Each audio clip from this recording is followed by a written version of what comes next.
Testing. Here we go. All right. So then when you're... Who's the last one speaking? Shane? Okay, cool. So just to turn off the mic, there's instructions right here, but this little red button you see? Okay. Just hold it down for 3 seconds. Okay. And then you can leave it on the podium or on a chair up here, whatever you feel like. So I'll set this right up here.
In order for it to be recorded. Plus, it's kind of fun because you feel like a superstar. So, yeah, whenever you're ready, I'll set this up here.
So good afternoon. I think we can get started with grand rounds.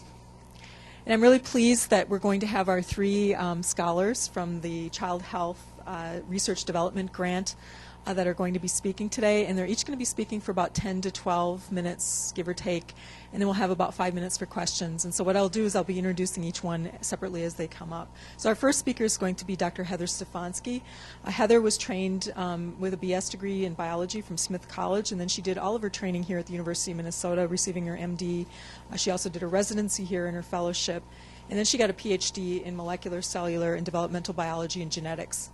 And Heather is working in the lab on looking at T progenitor cells, improving immune reconstitution post-transplant. So Heather, we'll have you come up first. Thank you, and thank you for giving me the opportunity to speak today. Just so you know, I've been at the university for 21 years, which is sort of frightening, but just means I'm a lifer. So, as Julie said, the title of my talk is Improving T Progenitors After Transplant. Sorry, let me get that off of there. And so the reason for this is I'm an assistant professor in the Division of Blood and Marrow Transplant, and many of you have taken care of our patients, and so you know that we have a huge problem with immunity. And the reason for this is bone marrow transplant is a life-saving therapy for both malignant and non-malignant conditions, but the preparative regimen results in myeloablation, so getting rid of all of the bone marrow cells. There's increased risk because of infections, and that causes increases in morbidity and mortality. And T-cell immunity is not fully functional until 1 year post-transplant, and this is assuming that there's no chronic graft versus host disease. The reason that we're interested, or that I'm interested in T-cell immunity is because that in this, it's shown here, that when you have very few T cells after transplant, that this causes an increase in different sorts of infections. So this is looking at days 0 to 42 after transplant and looking at 3 different stem cell sources. One is bone marrow, one is T-cell depleted bone marrow, and one is umbilical cord blood. And what I want you to focus on is the fact that early post-transplant, that in patients that receive T-cell depleted bone marrow, that there's an increased risk of viral infections. And that when you have T-cell depleted bone marrow, that there's an increased risk in bacterial and viral infections later on post-transplant. So what this data suggests is that when you deplete all of the T cells within the bone marrow, this causes T-cell immunity to become even later after transplant, and this causes an increase in infections. Now, another reason that I'm interested in improving T-cell reconstitution is because there was a study done that showed in patients with leukemia, they looked at their T cells, and they looked at them in the lab, and what they did is they wanted to assess their responses to viruses. And what this graph shows is that in patients that had a positive response to virus, that there was a much greater increase in probability of relapse-free survival. So this is critical. So this suggests then that T-cell immunity is not only important for decreasing both viral and bacterial infections post-transplant, but that also that there was a decreased risk of relapse. T-cell reconstitution after transplant comes from a number of different things. Within the allograft itself, there's hematopoietic precursors. within these hematopoietic precursors, they are already going to be T cells. So they go to the bone marrow, they become a T cell precursor. They go to the thymus where they're educated and become naive T cells. Within the allograft, there are also T cells within it. Now, there's non-alloreactive T cells that are going to be important for T cell immunity in homeostasis. Within the allograft, there's also alloreactive T cells that we don't want because they cause graft versus host disease. Within the host, there's also residual host T cells. They're alloreactive to the donor T cells, and these cause graft rejection. So the goal of my studies are to actually make T cell precursors to improve immunity. What I should also mention is that within the thymus, there's both thymocytes and thymic stromal cells, and it's the crosstalk between these that can actually improve immune reconstitution. So that would be important to think about. Now, in my lab, we're focused on a number of different ways to improve immune reconstitution. The one way that I'm going to talk about today is T cell precursors, but there's a number of different barriers. One is that within the allograft, there's only going to be a certain number of cells that are going to become T cells, and this can take months or even years. And so one way to circumvent this is to make T cell precursors in the lab. These will then go to the thymus, become mature T cells, and help with immunity. And for the sake of time, I'm not going to focus on the other ones. The system that I'm using is the OP9-DL1 system. The OP9-DL1 cell is a mouse stromal cell line that expresses the Notch1 delta-like ligand. When it's cultured in vitro with mouse hematopoietic stem cells, we can have large numbers of T progenitors. And then when these are infused with bone marrow into irradiated mice recipients, there's an increase in thymic cellularity and normal T cell repertoires. So the way that I did these experiments is we first enriched for hematopoietic stem cell precursors using a SCA1 antibody, which is specific for the stem cells. So I put only 2 times 10 to the 5th of these cells, and I culture them on the OP9-DL1 cells. This is in the presence of cytokines, and it can be for between 21 to 28 days. They then become T progenitors. I take these T progenitors with congenic bone marrow and add them to a mouse. And then at different times after transplant, I look at thymic engraftment and peripheral reconstitution. So this is the system that I'm using. This graph shows that even though we started off with 2 times 10 to the 5th of hematopoietic stem cells, that in the presence of the OP9-DL1 cells, we were able to get great expansion, 465 million cells, just from this over those days. So this suggests that, in fact, this system is successful in making these T progenitors.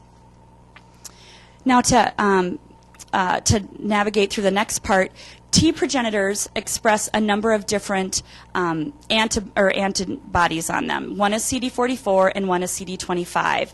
And they go through a very stochastic developmental arrangement of these. So first, for DN1 cells, they're CD44 positive, not CD25 positive. DN2 cells are both CD44 and CD25 positive.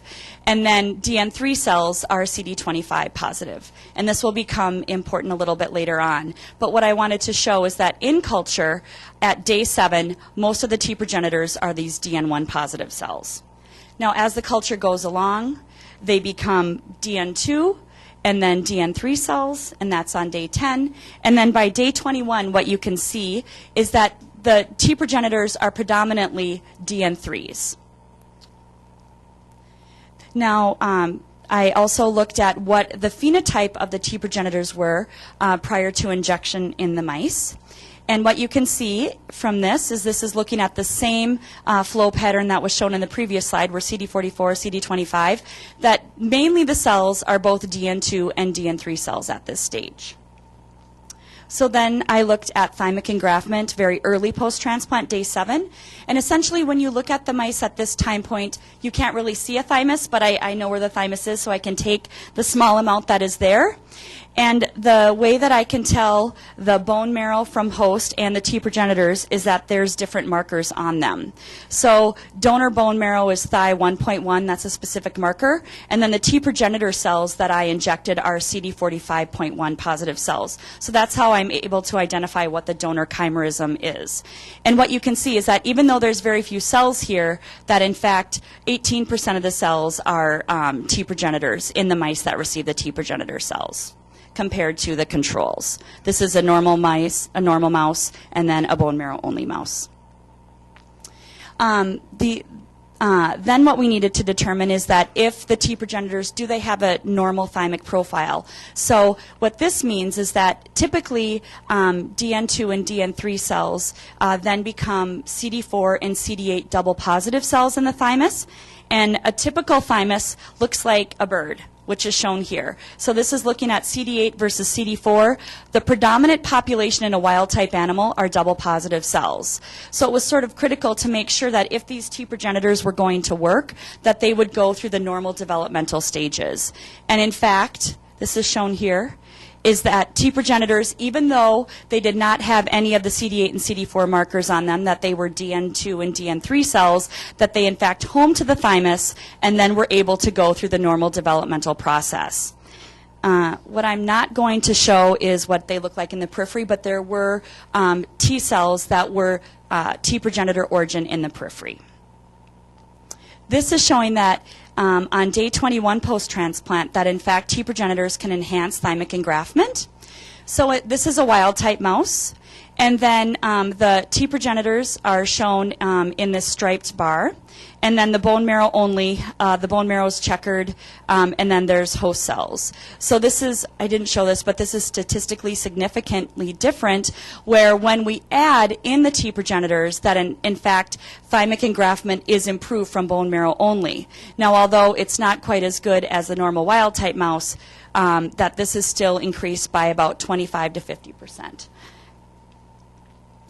The other thing that I wanted to show is that the T progenitors are able to be in all of the compartments within the thymus. So briefly, T progenitors, they were initially double negative, so there's not that many there anymore, but they're able to become double positive thymocytes, which then either become CD4 single positives or CD8 single positives, depending upon which ligands they interact with. So in fact, although these T progenitors were double negatives, they were able to home to the thymus, they were able to undergo normal thymic development, and then actually be exported out to the periphery.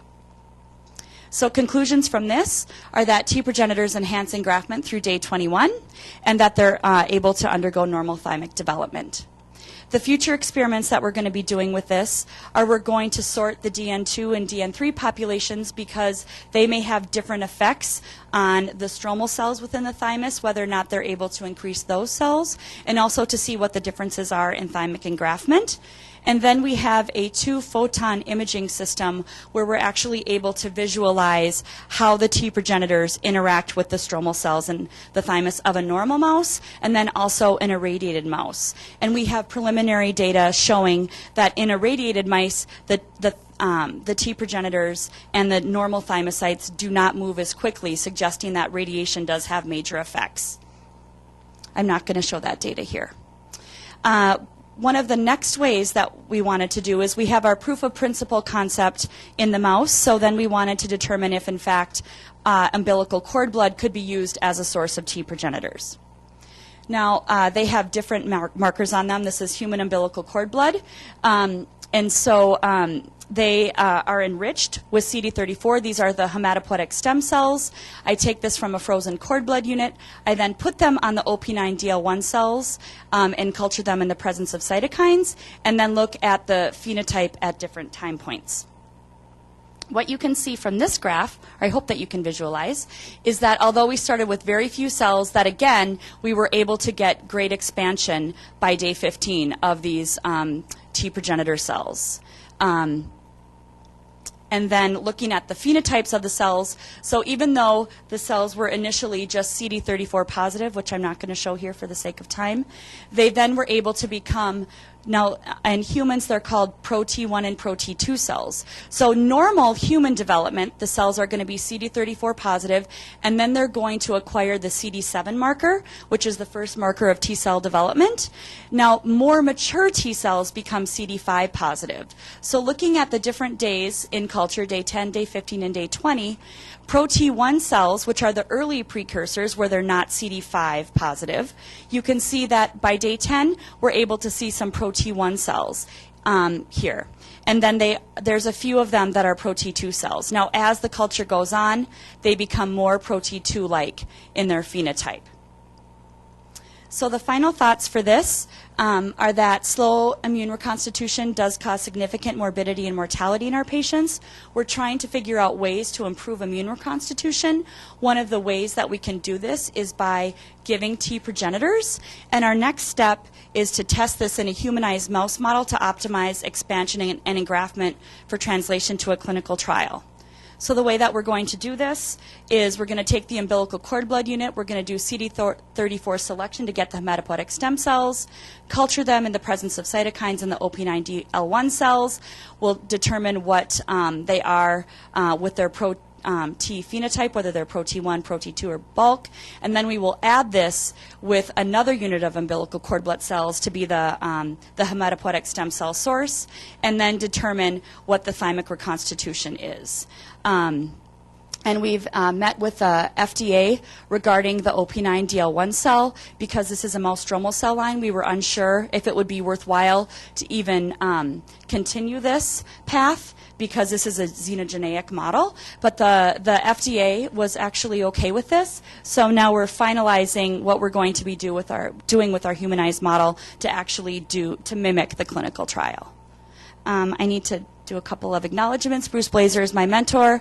John Wagner has been a huge help. Chris Hoquist was my PhD advisor, and she's been a huge help with all the thymic development stuff. And then my technicians, Leslie and Cordelia. Michelle's a graduate student in the lab, and Ryan Kelly's a previous graduate student in the lab. Juan Carlos actually gave us the OP9DL1 cells and has been great with all of our experiments, and Mahmoud is a technician in his lab. And I thank you for the opportunity to talk.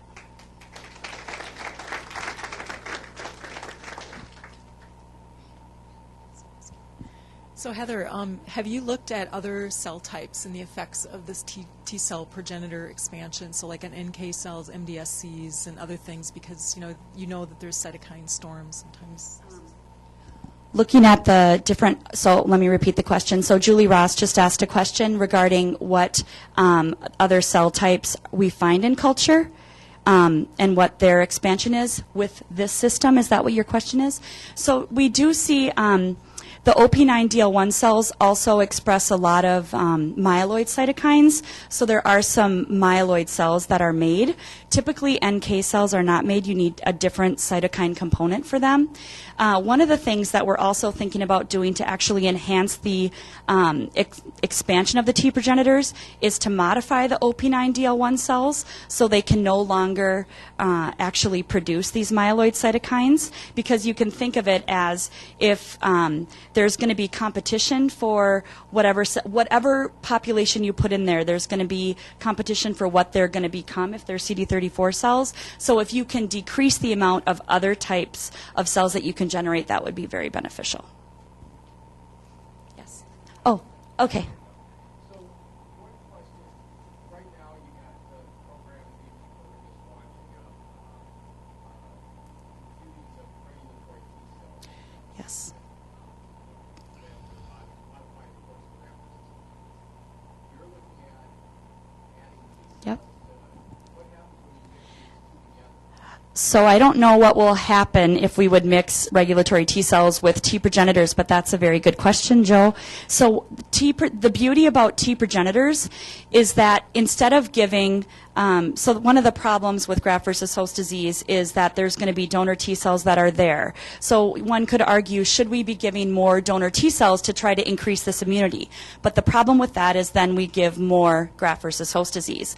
When we give T progenitors, because they're going to be educated in the thymus, typically all of the alloreactive T cells that are going to be there won't will not be able to cause graft versus host disease, would be the hope. And that's what we've actually seen in the mouse model. So I don't know what we would, hopefully we won't see an increase of graft versus host disease with this, but yes, with the regulatory T cells, I don't know how they shouldn't interact in that the T progenitor should still be able to do what they're supposed to do because they're going to be going through a different education process. Does that make sense? Okay. Yes, Bryce? Mm-hmm. Yes. Mm-hmm. Yes, thank you for asking that question. So Dr. Binstead was wondering about the T-cell repertoire because one of the concerns could be that we're actually making a clonal abnormality with these. So when we look at the T-cell repertoire, it's very diverse. Okay, thank you very much. All right. So our next speaker is Dr. Annie Hall, who's assistant professor in neonatology. She received her BS in cellular and molecular biology from the University of Michigan. She received her MD from Michigan State University, and she did her residency in internal medicine and pediatrics at the University of Michigan. And then she did her fellowship in neonatal and perinatal medicine at the University of Colorado, and then joined our faculty in 2012. So we're really pleased to have you here, and you're going to be talking about intrauterine growth retardation and the brain. Thank you, Julie. Here, let me figure out. Slideshow, I got it from the beginning. Got it. Thanks. All right. Thank you very much for inviting me to share my research with you today. Intrauterine growth restriction affects 5 to 8% of all births worldwide. In babies born less than 2,500 grams or low birth weight babies, 30 to 40% of these infants are growth restricted or born at a weight that's less than their genetic potential. The majority of IUGR neonates have an asymmetric growth pattern as a result of placental insufficiency, where brain and length are spared relative to somatic growth. The mechanisms behind brain sparing is unknown, but it's thought to be a protective adaptation to limited resources in utero. And this is the basis for the thrifty phenotype hypothesis, which postulates that growth of some organs are restricted at the expense of more vital organs, such as the brain. And it's an adaptation that's thought to promote survival initially, but as we're learning more and more, it does result in long-term morbidities. Epidemiological and animal studies have shown an increased risk of cardiovascular disease, hypertension, and diabetes in adults who were IUGR. Interestingly, we're seeing that in children who were IUGR, there's an increased risk for neurodevelopmental deficits, specifically related to learning and memory, attention and motor development, suggesting that the entire brain may not in fact be spared, and that certain regions such as the hippocampus and cortex may be more vulnerable to long-term impairment. Currently, there's a knowledge gap regarding region-specific brain adaptations to IUGR and long-term impact on neurodevelopment. The overall goal of my work is to understand how the developing fetal brain adapts to limited metabolic substrates as a result of IUGR, to determine under which circumstances these adaptations succeed or fail, and to understand the mechanisms behind long-term brain injury as a result of IUGR. The overall objective of the current study that I'll present today is to determine whether IUGR increases the vulnerability of brain regions to hypoglycemia in the developing rat. And the rationale behind this study is that hypoglycemia is a relatively common metabolic abnormality that we see in IUGR neonates. And we know that prolonged and severe hypoglycemia may result in neuronal injury in the developing brain. Our group has previously shown that in the normally grown neonatal rat, the cerebral cortex is more vulnerable to hypoglycemic injury than the hippocampus. It's unknown whether the developing IUGR brain is more or less vulnerable to acute hypoglycemic injury, and if regional variations exist, the same as in normally grown animals. And this is an important question because of how often we do see hypoglycemia in growth-restricted babies. Some studies have shown that substrate transporters are upregulated in whole brain section of fetal IUGR rats, suggesting that there could be a possible mechanism for protection against states of limited resources after growth restriction.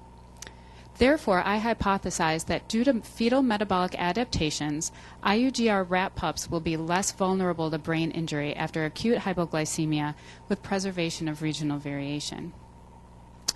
For my studies, I use a surgical model, a very well-published surgical model of IUGR.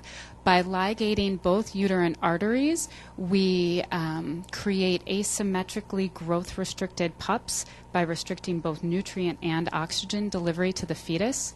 We perform these surgeries at the end of gestation, and just for reference, the rat gestation, a term rat gestation, is about 23 days, and we do our surgeries at day 19 of pregnancy.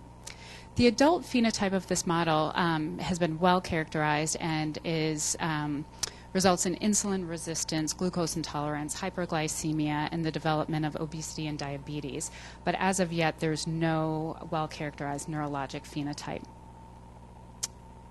So this figure just represents our study design, and at P14, after an overnight fast, we use insulin to induce hypoglycemia in both normally grown and IUGR pups for 4 hours. And during this period, we monitor glucose levels at baseline and every 30 minutes, and we also monitor or measure ketone concentrations at baseline.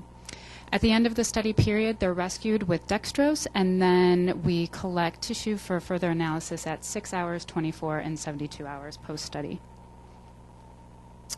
In addition to measuring ketone and glucose concentrations, we assess for neuronal injury using fluoro-jade bead immunohistochemistry, and we do that at 6, 24, and 72 hours post-study. And we also have analyzed gene expression using quantitative PCR, looking at specific substrate transporters for glucose, GLUT1 and 3, and also the monocarboxylates, MCT1 and MCT2.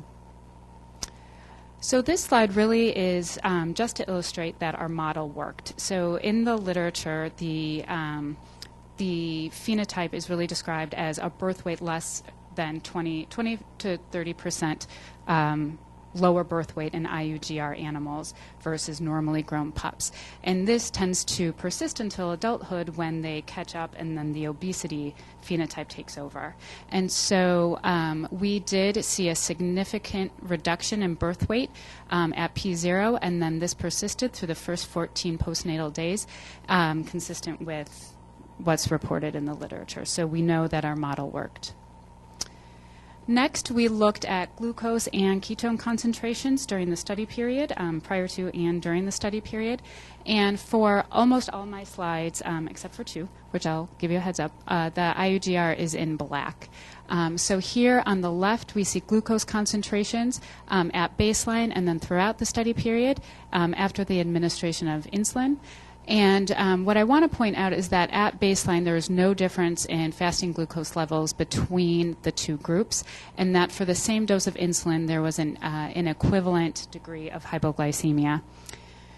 With respect to fasting ketone concentrations at baseline, so this is prior to the administration of insulin, there's no difference when we looked at average ketone concentrations, but what is interesting is that there was much more variability in the IUGR group, and their ketone concentrations tended to be higher. So next we looked at neuronal injury, and we did this using fluoro-jade B immunohistochemistry. And like I said, we did this at 6, 24, and 72 hours. I'm only showing you our 24-hour data. Really, we wanted to look at the early and later time points just to make sure we weren't missing any early or late data, which we weren't. So I'm only showing you the 24-hour data. And my y-axis is the number of fluoro-jade positive cells, and fluoro-jade B really stands for neuronal damage.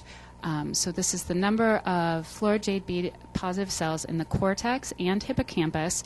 And please note, too, that the scales are quite different.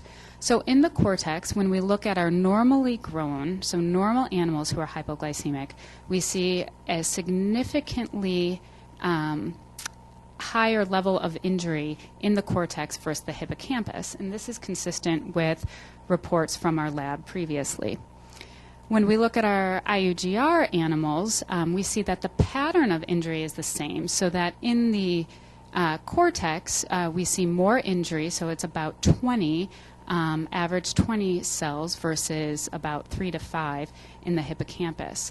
But when we compare the two groups, there's much less, significantly less injury in the cortex.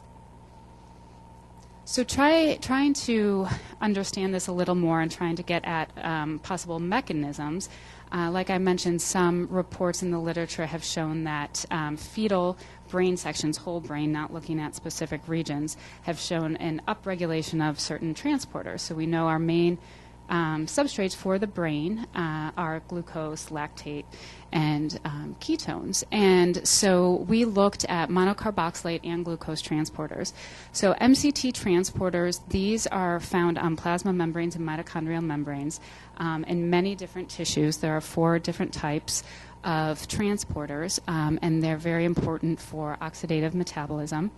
They carry ketones, lactate, pyruvate, and some amino acids.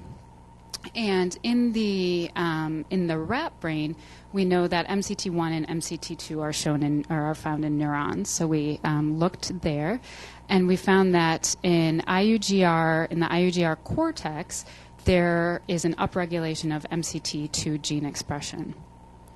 There was no difference in the cortex or hippocampus looking at GLUT1 or 3. So again, knowing that the baseline ketone levels were, although they weren't statistically different, but they tended to be higher, there was more variability, and there was this upregulation in their transporter, we wanted to see if there was a correlation between injury, neuronal injury, and ketone concentration. So quite clearly there's no direct correlation, as you can see from this graph. But what's interesting to us is that in those pups that had baseline ketone levels above 1.5 millimoles per liter, they really consistently had the lowest number of injured cells. So in summary, in P14 IUGR rat cortex, acute hypoglycemia results in less neuronal injury than in normally grown pups. Baseline fasting ketone concentrations are more variable and tend to be higher in IUGR pups. MCT2 is upregulated in the cortex of IUGR brains at baseline, and there's no difference in GLUT1, 3, or MCT1. We speculate that adaptations such as enhanced delivery and production of alternative substrates such as ketones prioritize the limited resources to the cerebral cortex in IUGR. And future studies and studies that we have ongoing right now in our lab, one is to try to block the MCT transporter to really get into whether or not this is a mechanism that's protecting this brain. And there's a chemical 4-CIN, and it's a nonspecific MCT inhibitor, and it's been shown in other injury models, other brain injury models. And we're also doing high-field magnetic resonance spectroscopy, and we're collecting data this summer. We're hoping to be done by the end of the summer. And this looks at regional variations in substrate utilization and energy metabolism. We're focusing on 4 regions of the brain: the cerebellum, cortex, striatum, and hippocampus.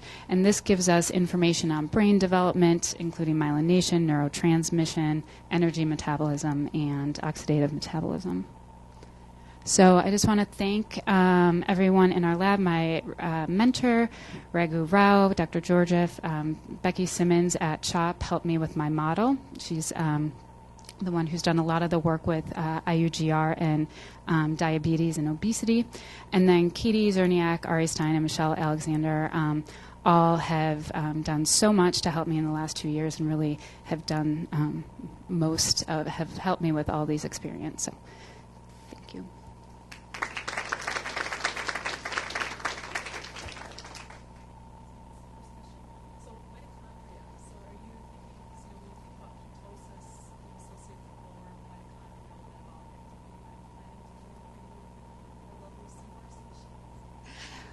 We are, and I think the mitochondria is going to be a definite place where we end up focusing, especially if we can see any change in the, or if we can see a more specific role of MCT in the lactate pyruvate shuttle in the mitochondria, and I think that could be definitely a place where we'd go.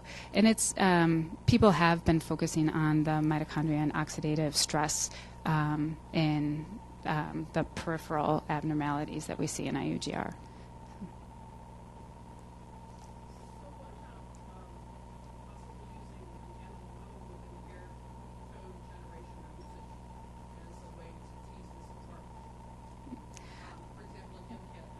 Mm-hmm. That's a great point. I haven't thought of that. So I guess I should repeat the question. The question was using a model of abnormal ketogenesis, like an MCAD mouse, to better tease out the role of ketones and ketone transport in IUGR. And thank you for that suggestion. We haven't talked about that, but I think that would be really interesting.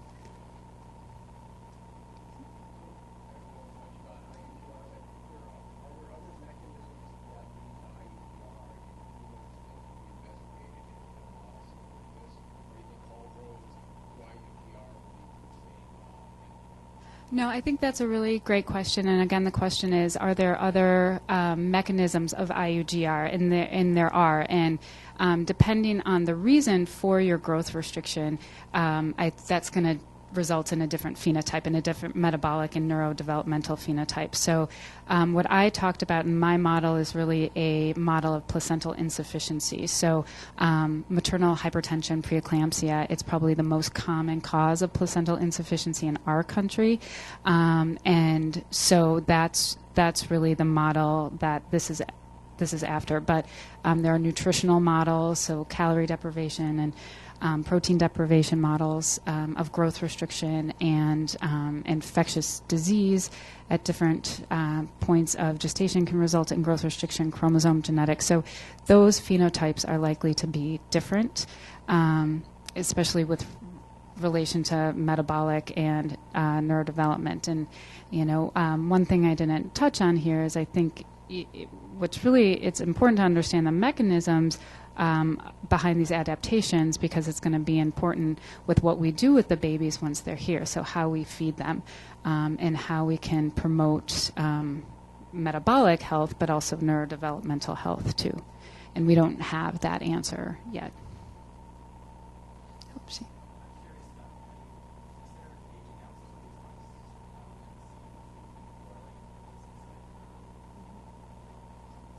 Yeah, that's a great point, or a great question. And the question was, have we thought about looking at long-term changes? And we have, and that's all these studies. These studies were done at P14, and our spectroscopy data that we're collecting, we're doing studies through development, and that's another great benefit of spectroscopy is we can study the same animal longitudinally over time. So, and that's what we're in the process of doing. So, and then at some point, being able to do behavioral studies as well, although we don't have those in our immediate plans, but down the road to give us an idea of function.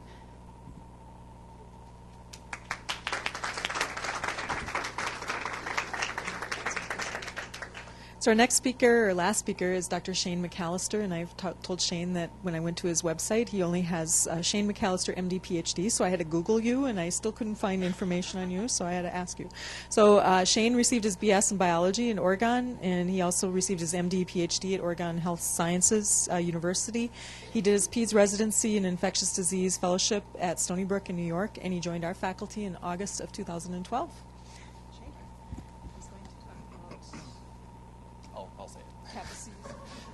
Good afternoon, everyone. Yes, I'm going to talk about Kaposi sarcoma, which is a disease that probably doesn't get discussed in our department very often, but hopefully by the end of this will convince you that it is still important. And I'm going to tell you about a novel growth-promoting pro-oncogenic pathway that I've identified in that seems to be important in KS pathogenesis. So the KS comes in 4 flavors. And it's really the last 2 that I'm focusing on. The endemic form has been recognized in Africa since the 1950s, and then, of course, AIDS-associated was identified in the early 1980s. Both of these last two forms continue to be a considerable public health problem in Africa. Irrespective of the epidemiological type, the tumors all look roughly the same, which is the dermal lesions have a reddish hue to them, and as they progress, they begin as flat macules and they grow into protuberant tumors over time. And for reasons that are not entirely clear, KS does seem to like the viscera, particularly the pulmonary tract and the GI tract. Now, in Africa, as I said, this is a continued public health problem where we see very dramatic manifestations of this disease. This particular person, this is what is remaining of this person's foot. The estimates of incidence vary quite dramatically, but it's generally thought that KS incidence in some African countries is similar to that of what we see for colon carcinoma in developed countries. The problem, of course, is that economic constraints hinder treatment in many of these patients. So that is one of the goals of my laboratory, is to address that. Now, to do so, I use this tissue culture model. Now, I should say that KS is driven by human herpes virus 8, which was only discovered in 1994, so we're still learning a lot about this pathogen. In vitro, we use endothelial cells, which are the primary tumor. And when endothelial cells are cultured in vitro, when they're uninfected, they behave normally. They grow to fill the two-dimensional space that they're allowed in their petri dish, and then they stop. They are contact inhibited at that point. When I infect these cells with KSHV, or human herpes virus number 8, you can see that there's very dramatic morphological changes. Instead of the cobblestone appearance of the uninfected cells, they become what we call spindle cells. They will grow to fill the two-dimensional space, but they don't stop there. They grow up after that. So this is an in vitro phenotype consistent with tumor formation. So they no longer obey contact inhibitory signals.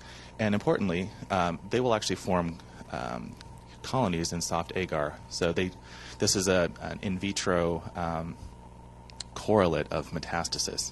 So cancer cells, in order to metastasize, have to be able to survive when they're floating. Now, this is a different lesion, which everyone in this room is assuredly familiar with. This is infantile hemangiomas, and I won't go into a lot of detail, but only want to say that this does bear a passing resemblance to the KS slide that I showed you a couple of slides back, in that it's red. But more than that, histologically, they're very similar.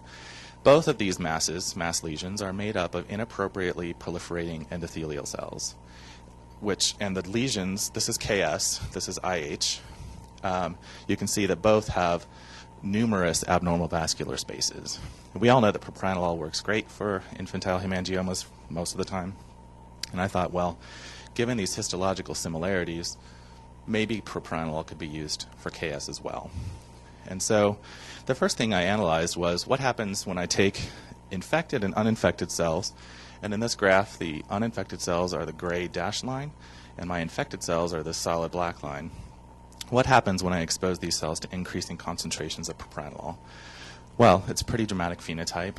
The infected cells show a dose-dependent reduction in the number of cells in a culture dish, whereas the uninfected cells don't care. And decrease in the number of cells could either be because of decreased proliferation or increased cell death. So to differentiate these two, I measured the release of LDH into the culture supernatant, which is something we use clinically to look at cell turnover. And the white bars represent the uninfected cells, the gray bars are the infected cells, and essentially as the dose of propranolol increases, there is no concomitant increase in LDH release, suggesting that propranolol induces a decrease in proliferation rather than an increase in cell death. Now, propranolol blocks beta-adrenergic signaling.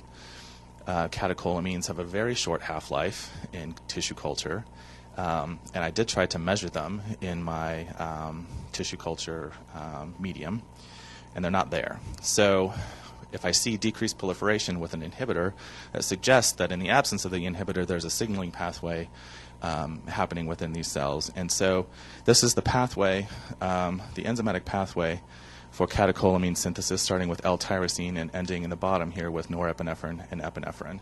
It's a 4-enzyme pathway. And if I compare by semi-quantitative RT-PCR the levels of these enzymes in infected versus uninfected cells, the first 3 steps in the pathway show no difference between the 2 cell types. But the final step, PNMT, which converts norepinephrine to epinephrine, is very strongly downregulated in KSHV infected cells, which suggested, or which led us to suspect that we would be able to detect very high levels of norepinephrine in our KSHV infected cultures. And nicely enough, we did. So we measured with a commercially available ELISA norepinephrine and epinephrine concentrations in supernatants from these cells. And the KSHV infected cells in black bars show that there is considerably more norepinephrine detectable in those cultures compared to mock-infected cells. And we do detect a little bit of epinephrine in our infected cells and none in the uninfected cells. So to summarize this first part, I've shown that KSHV-mediated proliferation of post-confluent cells, so this is proliferation after cells should be should be contact inhibited. This phenotype in the KSHV infected cells is driven, at least in part, by autocrine beta-adrenergic signaling. And this is a novel finding. The second thing is that propranolol seems to decrease proliferation of these infected cells rather than increasing cell death. Now, I'm not going to go into great detail about the cell cycle, but we've all seen this before. The cell cycle is a controlled mechanism involving many different cofactors and kinases that drive cells out of a resting stage through growth, DNA replication, and mitosis. These cyclin-dependent kinases and their binding partners, cyclins, are known to mediate specific steps along the way. Of all of the KSHV genes that have been studied, we know that many of these steps can be circumvented by viral infection. But there is one holoenzyme, cyclin-dependent kinase 2, bound to cyclin A2, which is the cellular enzymes, cellular proteins are required for tumor cell proliferation. These viral genes cannot take the place of these 2 proteins. There's some corollary data suggesting that cyclin A2 is important in KS pathogenesis. It's known that one of the viral genes does drive expression of cyclin A2, and histological studies have shown a positive correlation between cyclin A2 levels and advancing tumor stage. So by immunoblotting, we evaluated the expression of cyclin-dependent kinase 2, cyclin A2, and cyclin E2. These are both cyclin binding partners of CDK2, which drive the G1S transition and are required for completion of S phase. Now there's 4 lanes in this immunoblot. The first 2 are uninfected cells, untreated and treated with propranolol. And the second 2 are infected cells, again, untreated and treated with propranolol. And you can see that following KSHV infection, cyclin-dependent kinase 2 expression is increased dramatically, as is the expression of its binding partners, cyclin A2 and cyclin E2.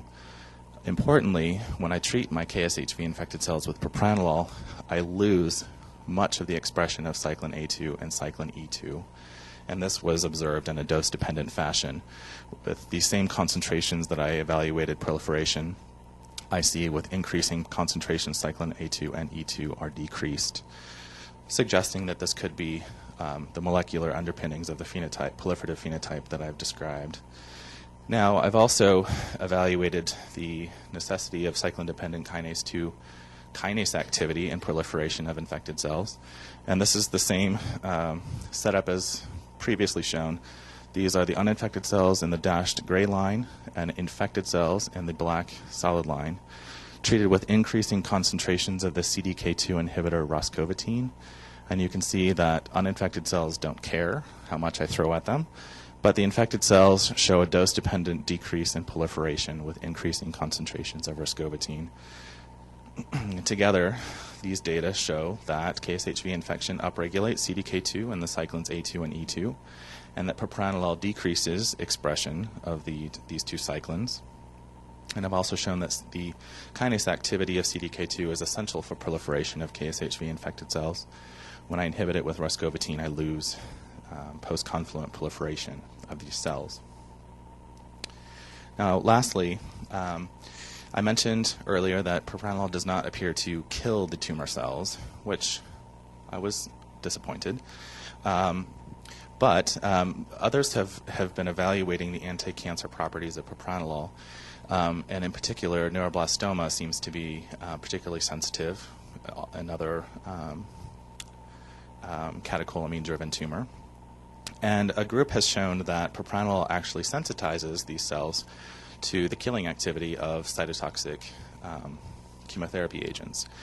So I've chosen to evaluate the combination of propranolol with bleomycin, and particularly bleomycin because this is an agent that is available at some facilities in Africa. And on the left is the mock-infected cells treated with various concentrations of bleomycin. They're not proliferating, so they don't care. They're fine no matter how much I throw at them. But the KSHV infected cells, which are continuing to proliferate, are sensitive to bleomycin. The dotted line in the bottom is 100 nanomolar, which just killed everything. The middle line is 10 nanomolar, so 10-fold less. But you can see with increasing concentrations of propranolol, cell viability continues to decline, suggesting that the combination of propranolol, which would potentially sensitize KS cells to chemotherapy agents, may improve clinical outcomes, and also potentially allow for decreased dose-limiting side effects from some of the chemotherapy agents available. Now, I've just shown you that propranolol increases the sensitivity of KSHV infected cells to the cytotoxic effects of bleomycin. And I presented this work recently at a conference in Philadelphia and was approached by members of the AIDS Malignancy Consortium, which runs clinical trials at African sites for HIV-associated malignancies, and they're very interested in this work, so I'll be presenting to them in a couple of months to pitch a pilot trial for this. So hopefully next year I'll have some clinical data to share with you.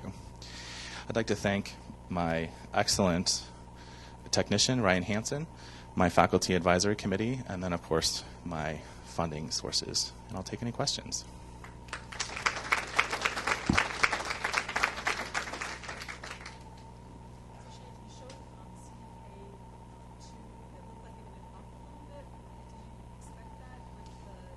With propranolol? So the question is, there was here we go. There was a little bit of an increase. I'm not sure how significant that is. We're using ImageJ software, which is publicly available, but not known to be. This.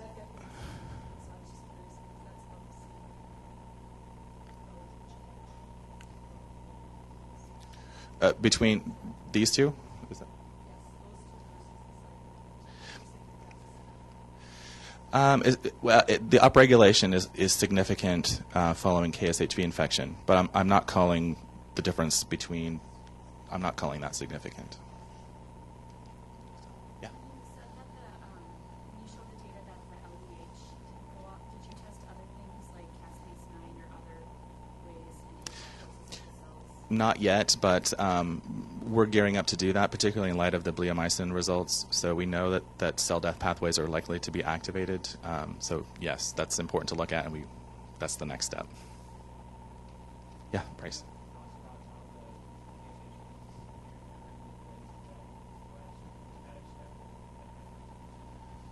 The question is, do we have any idea how KSHV may be influencing the expression of the catecholamine synthesis enzymes? We don't know at this point. Actually, I haven't been able to find much in the way of regulatory mechanisms for the CAT synthesis enzymes. But we have just completed an RNA-seq experiment with treated and untreated cells. So we're hoping to tease out possibilities using that data set. But it's an enormous data set, and I'm not sure what to do with it yet.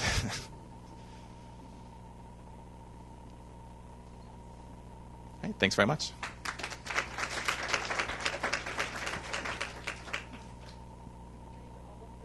Scholars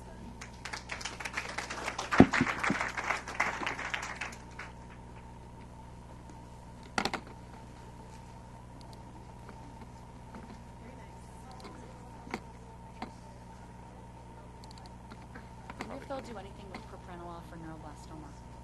I really, really hope I do because the in vitro data is Beautiful. and there's a lot of data that suggests that. Very nice. I would love it. I've asked around here, but apparently We see a lot of refractory neuroblastoma, you know, like with that, because we have the MIBG room, so. Yeah. I have a question that I was going to ask with the courage. Oh. In individuals who are getting chemotherapy, With T progenitors, no? I mean, what does it do to the, in other words, if you give the rat all these, for lack of a better term, poisons, does it influence any of the experiments? So we irradiate the mice so it's supposed to mimic what we're doing with transplant. But T progenitors could also be used for refractory chemotherapy patients as well. But if you did two controls, Okay. you did two groups. Yep. One is a control, just like we do, Uh-huh. and the other one, you in addition The chemo? the chemo or the immune building, whatever's done clinic. Would you expect to see a difference? So, with just chemotherapy? Is that what you mean? Or with, what would, I guess? I'm trying to extrapolate. I'm sorry. It's probably such a stupid question. No, it's Ben. not. No, I'm sure it's not. What I'm trying to do is picture in my mind. I understand what you're doing. Yep. What I'm saying is in the human woman, they're getting everything else. So they get the chemotherapy, yeah. So with our animal model, we give them bone marrow and T progenitors at the same time. Yeah, but what happens if they're getting the chemotherapy Oh, also at that it's time? okay. Yep. It doesn't have an external influence on the whole thing. No, it actually creates space. So then the T cells can go to where they're needed, and they won't. Because if you didn't give chemotherapy and radiation, then you would get rejection of And the no. cells. Yeah. I understand, but I was wondering if it's a double-edged sword. In other words, if it's a benefit, as you point out, Yeah. or if the other side of the sword has some negative chemical or So immunologic. I don't think it will, because the T progenitors will go to the thymus, and all the bad ones will be negatively selected like But they the normally blood are. goes to the thymus too, which is carrying your chemotherapy. So yes. So I see. I think I understand. So when you get the chemotherapy and radiation, it ruins the thymus. Yeah. So the thought is that not only will the T progenitors like help with thymic reconstitution, but they'll build up the thymus faster, because in order for the thymus to regenerate, you need crosstalk between T cells and the thymic stromal cells. And I'm just saying, if you had in the milieu chemotoxin, whatever that, I mean. So I don't think that shouldn't be an issue. Okay, all right, because that would be a big point with regard to extrapolating this from the mouse to the human. Yes. At that point. So for our clinical trial, what we're going to do is we're going to give the patients chemotherapy like we typically do, and radiation, and then on day 0, they're going to get the they're actually going to get 3 umbilical cord bloods, 2 umbilical cord blood units, and then they're also going to get the T progenitors. And my question simply is adding chemotherapy to that. It should go. Somebody going to ask you to prove that? I hope not. Oh, we'll prove it in the humans. Yeah, no. Yeah.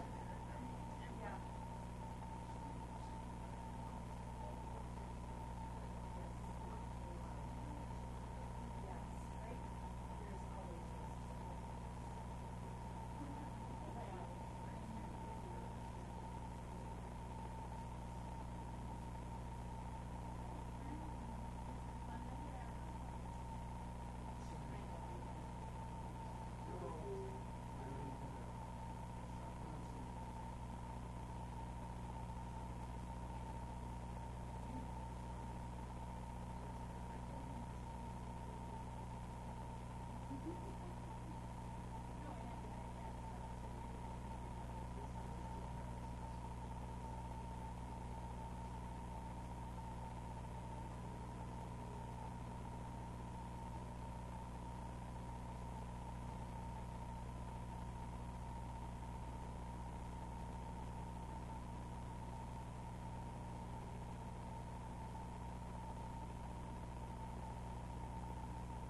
No,